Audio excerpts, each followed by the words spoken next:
Hey Hawks, the SOAR Squad wants to share with you some SOAR behavior and Hawk habits you can do for distance learning. Hi everyone. The first zone is called the learning zone. S is for safe, and that's you showing a calm body and voice. Next, we have on-task behaviors, where you will create and use a quiet place to work. This could be in your bedroom, laying on your bed. It could be in the dining room at the dining room table, or it could even be in your closet. Next, you need to stay focused on what the learning task is. And finally, you need to use whole body listening again to stay on task. The next area, A, is always responsible. You want to share your resources and supplies with everybody in the house that needs to use the materials. Next, you need to follow directions and complete all the work that the teachers ask you to complete. If you're having trouble completing the work or you don't understand it, make sure you let your teachers know in Seesaw so they know you're being responsible. And finally, help each other to learn. If you don't understand something, your older brother or sister might understand it, or you might have little brothers and sisters that you need to help. The last area is R for respectful. So be prepared to learn. Make sure your Chromebook is ready to go. Make sure you have a pen and pencil and you're in the right place for learning. Also, be aware of others learning. Some of you might be in class at the same time. So make sure that you are quiet and they have their space and you have your space. And finally, try your best and use positive self-talk. This is a very hard time right now and you might get frustrated, but you can keep saying to yourself, I can do it, I can do it. Hey Hawks, we also want to make sure that we're showing SOAR in our playing zone. We want to make sure we're being safe by having control of your body and your voice. We can still have fun while keeping control of ourselves and making sure we're keeping our hands to ourselves and not being too loud or too crazy. The second thing we want to do when we're being safe is we want to use the materials or our toys in a safe manner. We want to make sure we're being safe with the toys that we're playing with.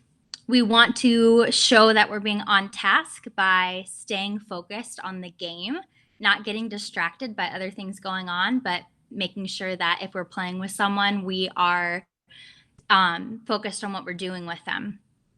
We also want to make sure that we're taking turns with the person that we're playing with. We want to show that we're always responsible by agreeing on rules before playing.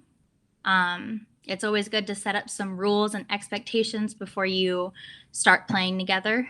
You want to make sure that when you're done playing with whatever you're playing with, that we clean it up so that things can stay nice and tidy. And we want to also make sure that we're being active and we're having fun.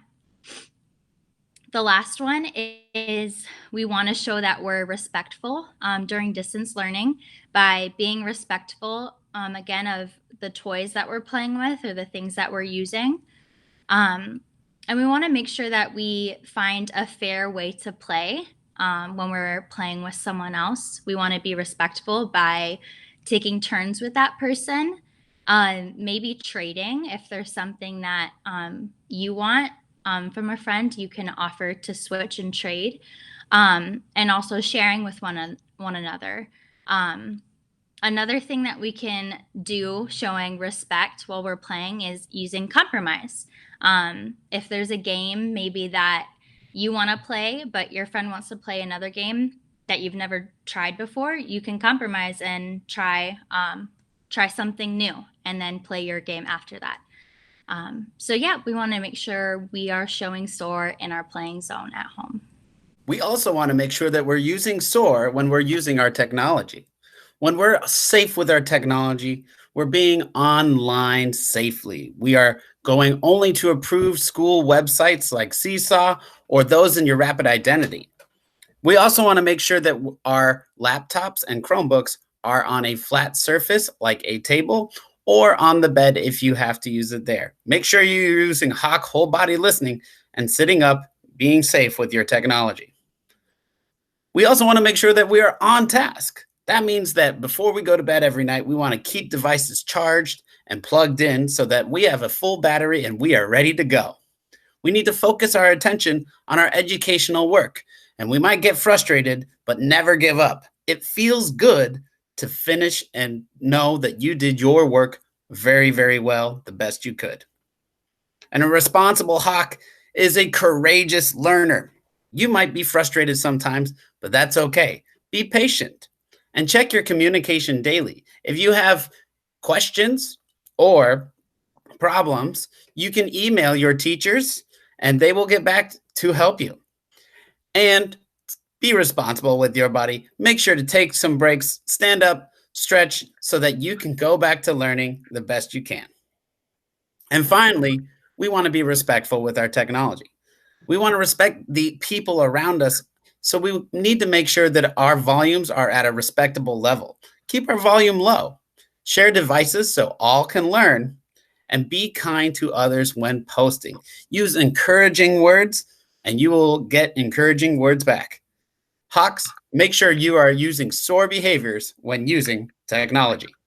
Hey Hawks, let's talk a little bit about what it looks like to use SOAR with others and in your home, in your community.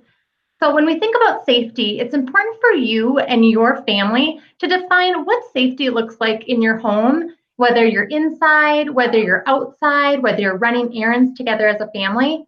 If you have big emotions that are maybe keeping you from being safe, consider using some of the strategies you've learned at school, like taking deep breaths or using feeling words, telling someone, I feel frustrated, I need help, I am sad. And following directions can be helpful in making sure that you are making safe choices as well. Being on task might look like you're making a schedule for your day. So you're thinking about what is the first thing that I might do during my day? Well, I get up and I brush my teeth, or I get up and I get something to eat. Then I check Seesaw. Think about what your day looks like throughout the day. And like Mr. Quincy said, it's okay to build in breaks. It's really important to get some movement into your day as well. Being on task also means that you are focusing on your work and allowing others to do their work, such as your adults at your house, or if you have other siblings that are trying to do distance learning. In addition, focus your attention when others talk. So whether means that you're on a Zoom call with your class, or maybe a one-on-one call with a teacher, that means that you are listening to what someone is saying, even if they're not physically there talking with you. Being responsible with others means that you're developing positive new routines. So maybe in your schedule, you've integrated, like, when is the time that I'm going to exercise or move my body? When am I going to look at specialist gym and see what activity is today? And maybe I'm going to commit to doing that every day because it feels good. I'm going to make sure I get enough sleep, that I'm eating food that makes my body feel strong and my brain think hard. So making healthy choices like food and exercise, who you're spending time with, what you're watching on your technology, and then being respectful. This might look like using kind words with other people, even if we're having a hard time or they're having a hard time. We're showing empathy. There's a lot of different feelings that are going on right now. Many of us want to be in school. Many of our families want us to be in school or want to be doing other things right now. There's a lot of feelings that come along with that. We need to acknowledge that people are going to respond in different ways to this, and that's okay. We need to hold space for their feelings. So sometimes that also looks like giving space, physical space to people, whether that's the adults in our family and siblings to do their learning, or just needing a little bit of a break from one another. That's okay too. And to ask for help if you need it. So hopefully these tips are helpful for you as you and your family are embarking on distance learning. The SOAR Squad misses all of you very much. We miss seeing you every day and talking with you. We hope distance learning's going well. And remember, Stay safe, on task, always responsible, and respectful. So SOAR